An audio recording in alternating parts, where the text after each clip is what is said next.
और अब वक्त यूपी प्राइम का है। उत्तर प्रदेश में कोरोना को लेकर क्या स्थिति बनी हुई है, इसे लेकर प्रेस कॉन्फ्रेंस की गई और बताया गया कि मौजूदा वक्त में प्रदेश के क्या हालात हैं, कितने एक्टिव केस आए 24 घंटों में, कितने रिकवर हुए और क्या कुछ तैयारियां और काम किया जा रहा है। सुनते हैं उन्हें। एक अग्रेसिव ट्रैक, टेस्ट और ट्रीट की नीति जिसमें माननीय मुख्यमंत्री जी स्वयं लगभग 6 कमिश्नरी के 25 जिलों की पिछले 4 दिन में समीक्षा करके आए हैं और मौके पर गांव में जाकर उन्होंने ये जो एक एग्रेसिव अभियान हमारा ट्रेस, टेस्ट और ट्रीट का चला है, उसकी मौके पर जाकर भी उन्होंने स्वयं निरीक्षण किया है, स्वयं ग्रामवासियों से बात की है, निगरानी कमेटी के सदस्यों से बात की है और जो ये निगरानी का एक समितियों का एक पूरा अभियान चलाया गया है 97,000 राजस्व गांव में, उनको उन्होंने उसको मार्गदर्शन दिया है, उसको दिशा निर्देश दिए हैं और ये एक अपने आप में एक अनूठा अभियान है जिसमें कि हमारी टीमें जो निगरानी समितियां हैं बनी हुई ऑलरेडी गांव में, प्लस जो हमारी आरआरटीज हैं वो गांव-गांव में जा रही हैं। निगरानी समितियां लक्षण युक्त व्यक्तियों की पहचान कर रही हैं, लक्षण युक्त व्यक्तियों की पहचान करके उनको बिना अभी टेस्ट नहीं भी हुआ है तब भी उनको मेडिकल किट उपलब्ध करा दे रही हैं और उसके पश्चात जो लक्षण युक्त ऐसे व्यक्ति हैं उनका आरआरटी जो है वो रैपिड एंटीजन टेस्ट भी वहीं मौके पर जाकर वो कर रही हैं। जैसे बताया गया लगभग 4 लाख से अधिक ऐसे लक्षण युक्त लोगों को पहचाना है जिसमें 3 लाख को मेडिकल किट भी उपलब्ध कराई गई है, उनका टेस्ट हो रहे हैं। लगभग 4,500 उसमें जो है पॉजिटिव भी लोग पाए गए हैं। अस्पतालों में अथवा निजी अस्पतालों में इलाज करवा रहे हैं अथवा कुछ मरीज अभी जिनकी सूचना आज सुबह प्राप्त हुई है वो असाइनमेंट की प्रक्रिया में है कि वो होम आइसोलेशन में रहेंगे अथवा फैसिलिटी में जाएंगे, किसी अस्पताल में जाएंगे। सर्वेलेंस की कार्रवाई निरंतर चल रही है। टेस्ट, ट्रैक और ट्रीट की स्ट्रैटेजी पर निरंतर कार्य हो रहा है और सर्वेलेंस की गतिविधि के अंतर्गत 2,66,049 इलाकों में 6,10,187 टीम दिवस के माध्यम से अब तक 3,46,69,555 घरों का सर्वेलेंस किया जा चुका है और इन घरों में रहने वालों की संख्या 16,70,64,108 है। कोरोना महामारी को लेकर योगी सरकार ने कोरोना कर्फ्यू लगाने के साथ ही लोकल स्तर पर निरीक्षण पर जोर दिया और इसका फायदा अब दिखने लगा है और राज्य में लगातार एक्टिव मामले कम हो रहे हैं। वहीं विश्व स्वास्थ्य संगठन यानी WHO ने योगी आदित्यनाथ सरकार के प्रयास की तारीफ की। योगी सरकार की तारीफ को लेकर WHO ने एक के बाद एक कई ट्वीट किए और योगी सरकार के ट्रेस, टेस्ट और ट्रीट के फॉर्मूले पर काम करने के प्रयास की जमकर तारीफ की।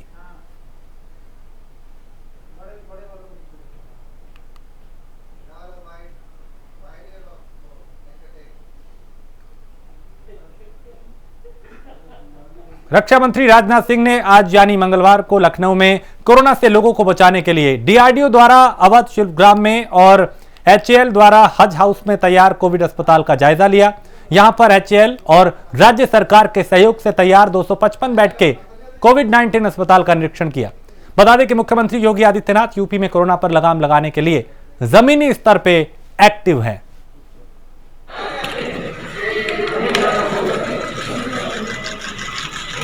तो बतलाना चाहूंगा कि शायद आज की न्यूज पता नहीं आप लोगों ने देखी है कि नहीं देखी है, उत्तर प्रदेश सरकार के कामकाज की सराहना वर्ल्ड हेल्थ ऑर्गेनाइजेशन ने भी किया है। यह कोई छोटी बात नहीं है और मैं तो कहना चाहूंगा कि देश में जितनी भी राज्य सरकारें हैं, सभी राज्य सरकारें और हमारी केंद्र सरकार जितना हो सकता है इस चैलेंज को मीट आउट करने के लिए मैक्सिमम एफर्ट की जितनी भी आवश्यकता है वो उनके द्वारा किया जा रहा है। लेकिन मैं फिर से इस बात को दोहराना चाहूंगा कि जो करेगा उसी से कहीं ना कहीं कोई चूक हो सकती है, कमी रह सकती है, तो उसकी आलोचना नहीं की जानी चाहिए बल्कि उसको सुझाव दिए जाने चाहिए। प्रदेश के अंदर प्रधानमंत्री केयर फंड से ऑक्सीजन प्लांट हर जनपद में स्थापित हो, एक कार्रवाई फर्स्ट वेव के समय से प्रारंभ हो चुकी थी।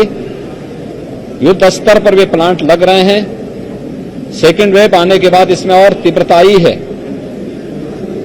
प्रदेश के अंदर सभी 75 जनपदों में आज पीएम केयर फंड से, स्टेट के सीएम केयर फंड से, गन्ना विभाग के द्वारा, स्वास्थ्य विभाग, चिकित्सा शिक्षा विभाग और सीएसआर से, जिसमें डीआरडीओ भी हमें बड़ी मदद कर रहा है, 300 ऑक्सीजन प्लांट हम लोग अलग अलग जनपदों में स्थापित कर रहे हैं। प्रदेश के अंदर पिछले 10 दिनों में 94,000 एक्टिव केस कम हुए हैं। प्रदेश की इस समय जो सीएफआर है, जो मृत्यु दर है, वो 1% तक है और निरंतर इसको और भी नियंत्रित करने का प्रयास किया जा रहा है। हर व्यक्ति का जीवन अमूल्य है, उसके जीवन को भी बचाने और जीविका को भी बचाने का पूरा प्रयास केंद्र और प्रदेश सरकार के द्वारा युद्ध स्तर पर कार्य करते हुए कार्य किया जा रहा है। मैं एक बार फिर से आभारी हूं आदरणीय प्रधानमंत्री जी के मार्गदर्शन में कोविड नियंत्रण का जो कार्य युद्ध स्तर पर चल रहा है, और मैं हृदय से आभार व्यक्त करता हूं माननीय रक्षा मंत्री जी का, राज्य के अंदर कोविड प्रबंधन और डीआरडीओ की मदद से जगह जगह कोविड हॉस्पिटल स्थापित करने, और यहां पर ये जो प्रारंभ हो रहा है ये एचएएल की मदद से प्रारंभ हो रहा है। मैं इसके लिए रक्षा मंत्री जी का, डीआरडीओ का, एचएएल का हृदय से धन्यवाद देता हूं कि इसकी मदद से हम लोग बहुत अच्छे ढंग से प्रदेश के अंदर इस कार्यक्रम को और अच्छे ढंग से आगे बढ़ाने में हमें मदद मिलेगी। मैं एक बार फिर से आप सबके माध्यम से अपील करूंगा कि महामारी को हम हल्केपन से न लें। कोविड नियंत्रण के लिए केंद्र और प्रदेश सरकार ने जो गाइडलाइन जारी की है, हम उसका पालन हर हाल में करें। और उत्तर प्रदेश श्रम कल्याण परिषद के अध्यक्ष पंडित सुनील भराला कोरोना को मात देने के बाद एक बार फिर ग्राउंड जीरो पर उतरे। सुनील भराला मेरठ मेडिकल कॉलेज में मरीजों का हाल जानने पहुंचे। इस दौरान उन्होंने कोविड अस्पताल का निरीक्षण किया और मरीजों की समस्याओं को भी सुना। साथ ही उन्होंने मेडिकल कॉलेज के कर्मचारियों को बेहतर से बेहतर इलाज करने के निर्देश दिए।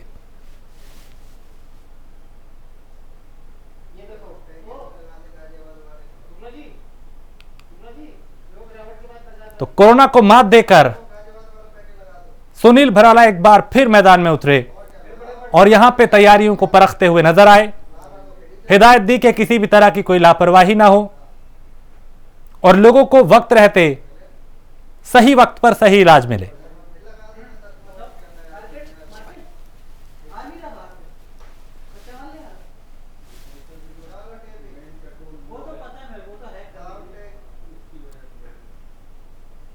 और समाजवादी पार्टी के सांसद आजम खान और उनके बेटे अब्दुल्ला आजम कोरोना संक्रमित हैं। दोनों को सीतापुर जेल से लखनऊ के मेदांता अस्पताल में भर्ती कराया गया है। आजम खान का ऑक्सीजन लेवल कम होने पर उन्हें आईसीयू में शिफ्ट किया गया, जिसके बाद उनके समर्थक उनके अच्छे स्वास्थ्य के लिए दुआ मांग रहे हैं।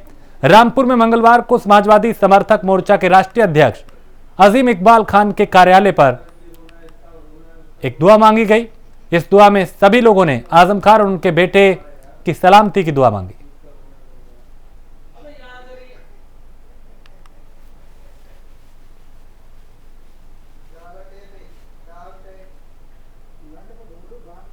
और लखनऊ में ईद को लेकर मौलाना खालिद रशीद फिरंगी बहली का बयान सामने आया। उन्होंने कहा कि ईद सादगी से मनाएं, कोविड प्रोटोकॉल का पालन करें, घरों में रहकर ही ईद मनाएं, सोशल मीडिया के जरिए एक दूसरे को मुबारकबाद दें। और क्या कुछ कहा, उन्हें सुनते हैं।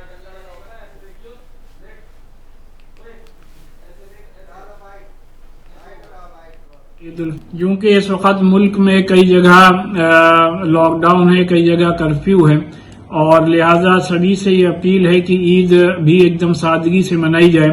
और इस सिलसिले में इस्लामिक सेंटर ऑफ इंडिया फिरंगी महल लखनऊ की जानिब से ईद उल फित्र के लिए एक एडवाइजरी जारी की गई है, जिसमें सभी से अपील की गई है कि कोविड प्रोटोकॉल का पूरा पास और लिहाज रखा जाए और घरों ही में रहें, घरों ही में ईद मनाएं, बाहर कहीं ना जाएं, किसी से ना हाथ मिलाएं ना गले मिलें, बल्कि मोबाइल और सोशल मीडिया के जरिए ही से एक दूसरे को मुबारकबाद दें।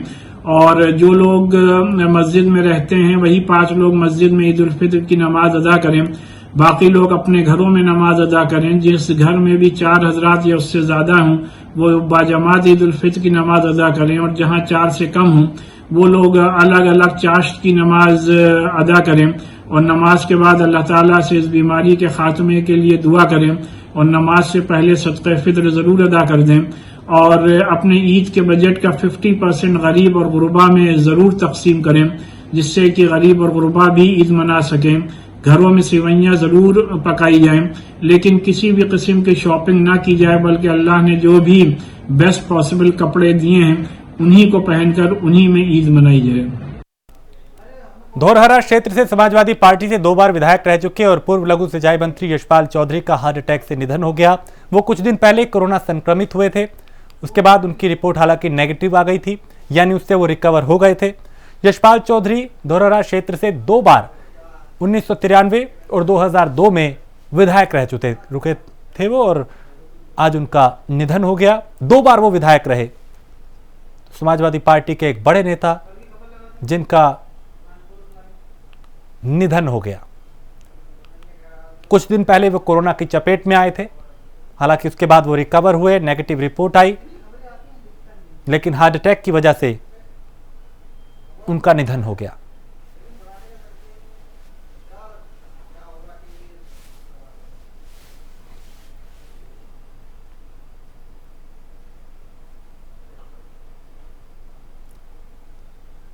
पीलीभीत के सांसद वरुण गांधी ने 100 बड़े और 15 छोटे ऑक्सीजन सिलेंडर लाकर जिला प्रशासन को सौंपे। साथ ही सभी को इस विपदा काल में आगे आकर मदद करने की अपील की। सांसद की पहल से जनपदवासियों और मरीजों को बड़ी राहत मिली है। सांसद की इस पहल की सराहना हो रही है।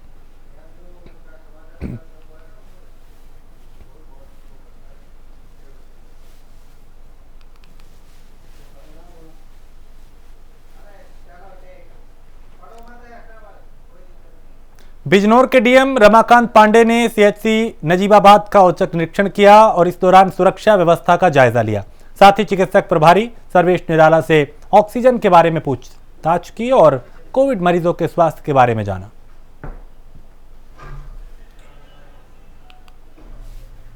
तमीपुर का सीएचसी को लेवल 2 के कोरोना हॉस्पिटल के रूप में डेवलप किया गया है, ऑक्सीजन की फैसिलिटी देते हुए, और जो एल लेवल की दूसरी फैसिलिटीज हैं।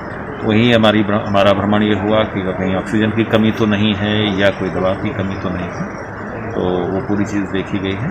यहाँ 21 पेशेंट्स अभी इस वक्त भर्ती हैं और सबका जो चिकित्सा है सुचारू रूप से हो रही है। बाकी अगर कोई कमी है तो उसको हम बता। लखीमपुर जिले में जहां बीते दिनों कोरोना महामारी और ऑक्सीजन लेवल में कमी के कारण कई लोगों की जान गई, जिले में ऑक्सीजन प्लांट होने के बावजूद इस दौरान प्लांट बंद रहा क्योंकि वहां लिक्विड ऑक्सीजन नहीं बचा। करीब 1 महीने से जिले के लोग इस प्लांट को दोबारा शुरू कराने के लिए प्रयास कर रहे थे। नतीजा ये था कि जिले में हर 10 मिनट में 3 से 4 लोगों की जान जा रही थी। 2 सांसद 8 विधायक के सभी दावे फेल साबित हुए। जिले की जनता खुद जागरूक हुई, सोशल मीडिया के जरिए प्रधानमंत्री से लेकर मुख्यमंत्री तक ऑक्सीजन प्लांट शुरू करने की मांग की।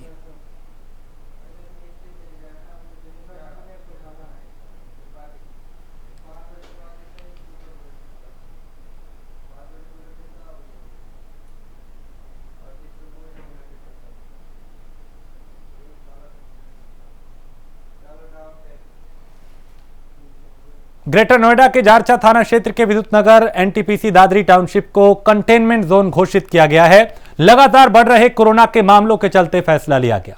पुलिस प्रशासन ने सभी लोगों से घर में रहने की अपील की है। साथ ही बेवजह बाहर घूमने वालों पर कार्रवाई की चेतावनी दी गई।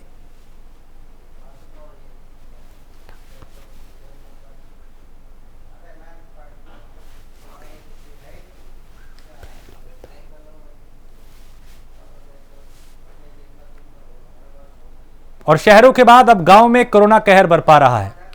गलियों में सिर्फ इसलिए सन्नाटा पसरा है क्योंकि पिछले 10 दिन में गांव में 20 लोगों की जान गई।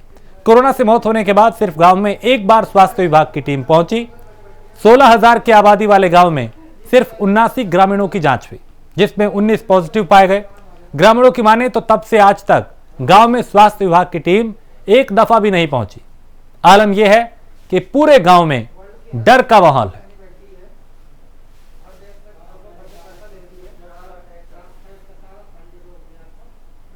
खबर गाजीपुर से है, जहां सेवराई ग्राम थाना क्षेत्र के गंगा घाटों पर दर्जनों शव दिखाई दिए, जिससे नदी किनारे रह रहे लोगों का शव की दुर्गंध से जीना मुश्किल हो गया।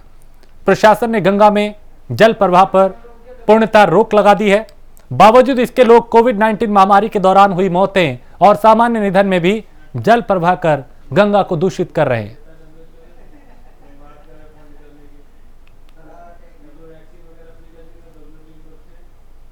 मेडिकल कॉलेज में भर्ती मरीज के तीमारदारों ने मेडिकल कॉलेज में हंगामा किया। मेडिकल स्टाफ पर तीमारदारों ने अभद्रता और मारपीट का आरोप लगाया। 200 रुपए का चालान न कटवाने को लेकर यह विवाद हुआ। भर्ती मरीज के तीमारदारों को मेडिकल स्टाफ पर पीटने का आरोप लगा है और मेडिकल कॉलेज में हंगामे की सूचना पर भारी संख्या में पुलिस बल पहुंचा। चौक कोतवाली के मेडिकल कॉलेज का मामला है, जहां काफी हंगामे के बाद पुलिस मौके पर पहुंची, लोगों को किसी तरीके से शांत कराया। तो शाहजहांपुर के मेडिकल कॉलेज में हंगामा हुआ।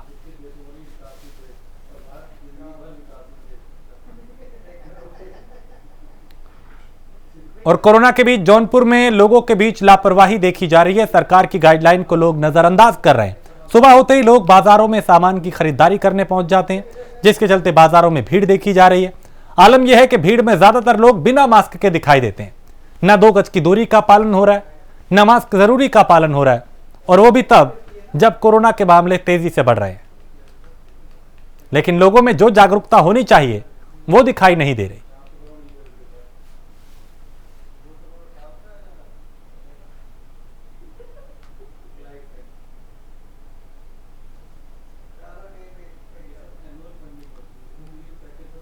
फर्रुखाबाद में एसपी अशोक कुमार मीणा ने शहर में लॉकडाउन का एक बार फिर जायजा लिया। दरअसल कल एसपी के जाने के बाद शहर की सड़कों पर भीड़ निकल आई थी, जिसके बाद मामले पर एसपी अशोक कुमार मीणा ने संज्ञान लिया। आज शहर में पहुंचकर लॉकडाउन की कड़ाई से पालन करने के निर्देश दिए। साथ ही लोगों से अपील की कि बेवजह घरों से बाहर ना निकलें, और जो लोग उल्लंघन करते हुए नजर आए उनके चालान भी काटे गए। आगे भी हिदायत दी गई कि दोबारा ऐसा हुआ तो फिर सख्त कार्रवाई की जाएगी। मंशा यही है कि बढ़ते कोरोना के मामलों पर रोक लगाई जाए।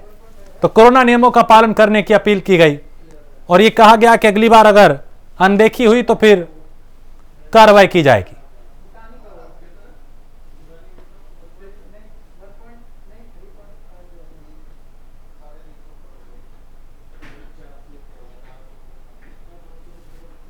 तो आला अधिकारी भी लगातार सड़क पर उतर के नियमों का पालन करवा रहे हैं, और जो लोग ऐसा नहीं कर रहे उनके खिलाफ कार्रवाई की जा रही है।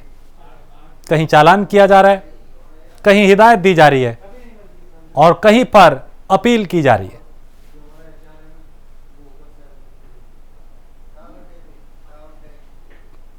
और औरैया में वैक्सीनेशन के लिए गई स्वास्थ्य विभाग की टीम के साथ अभद्रता की गई।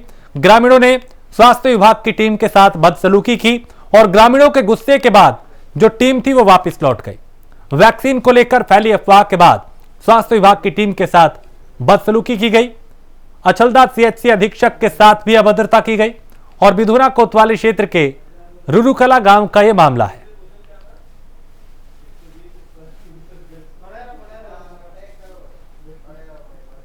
और रामपुर पुलिस ने 10,000 रुपए का जुर्माना वसूला है। पुलिस ने दूसरी बार बिना मास्क के व्यापारी से यह जुर्माना वसूला, यानी दूसरी दफा यह व्यापारी बिना मास्क के दिखाई दिया, जिसके बाद उस पर 10,000 रुपए का जुर्माना लगा दिया। दूसरी बार पकड़े जाने पर जुर्माने की जो रकम थी उसको भी बढ़ा दिया गया और कपड़ा व्यापारी से 10,000 रुपए का जुर्माना वसूला गया।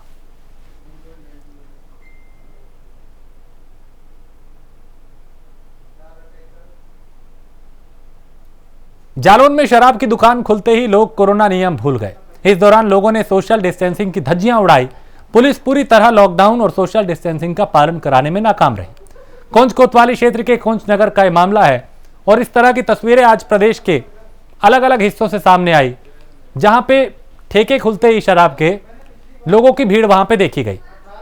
कहीं कहीं तो कई किलोमीटर की जो लाइनें थी वो लग गई।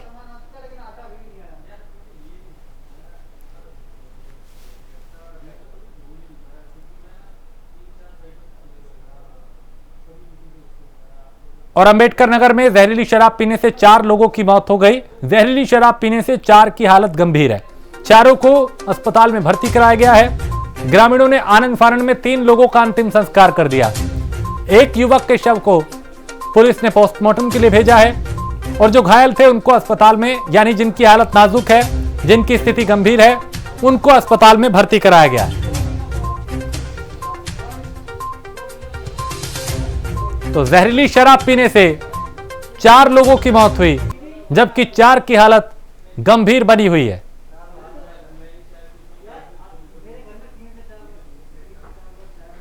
और कोरोना के प्रकोप के बीच उत्तर प्रदेश के कुछ जिलों में शराब की दुकानें खोल दी गई, जिसके चलते हाथरस में भी ठेके खुलने के साथ ही लोगों की लंबी लाइनें लग गई। बता दें कि जिले में आबकारी विभाग की अनुमति के बाद शराब की दुकानें खोली गई। आदेश के मुताबिक सुबह 10 बजे से शाम 7 बजे तक दुकानें खुलेंगी। और बता दें कि बार और मॉडल शॉप जो है उस पर पाबंदियां पहले की तरह जारी रहेंगी। लेकिन जैसे ही शराब की दुकानें खुली, ठेके खुले, वैसे ही यहां पे भीड़ देखी गई, लंबी लाइनें लग गई। कानपुर में भी शराब के ठेके खुलते ही लोगों में कोरोना का डर खत्म हो गया। शराब के ठेकों में लोगों की भारी भीड़ देखी गई। सोशल डिस्टेंसिंग की धज्जियां उड़ी, ना 2 गज की दूरी थी, ना मास्क जरूरी था, और लोग यहां पे लंबी लंबी कतारों में खड़े हुए नजर आए।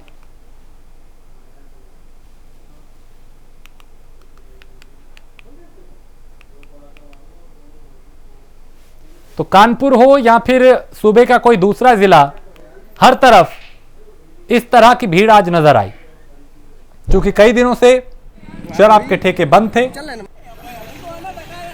के आदेश के बाद कानपुर में भी अब जो शराब ठेके हैं, चाहे बियर की दुकानें हैं, देसी शराब, वो खोल दी गई हैं। लेकिन स्थितियां किस तरह से हैं, मैं कैमरामैन से कहूंगा अगर ठेके की तरफ दिखाएं। हम पनकी में खड़े हैं, पनकी गंगागंज का शराब ठेका है ना, यहाँ पर सोशल डिस्टेंसिंग का पालन किया जा रहा है। किस तरह से लोग ये संक्रमण को बढ़ावा देने के लिए तैयार दिखाई दे रहे हैं। इस तरह से कोरोना का कहर कानपुर में जारी है।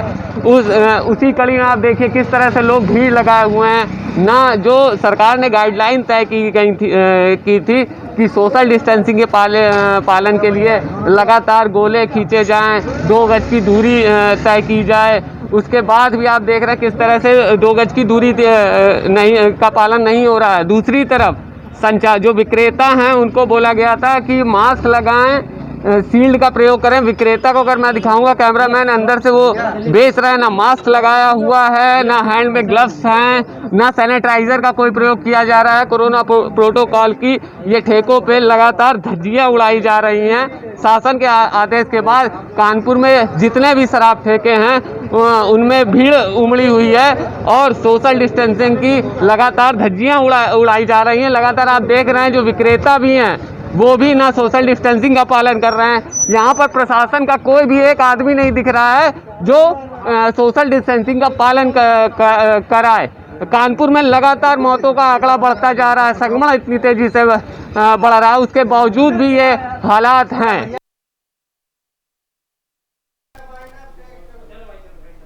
और इसी के साथ इस बुलेटिन में फिलहाल इतना ही। देश प्रदेश की बाकी खबरों के लिए आप देखते रहिए प्राइम न्यूज।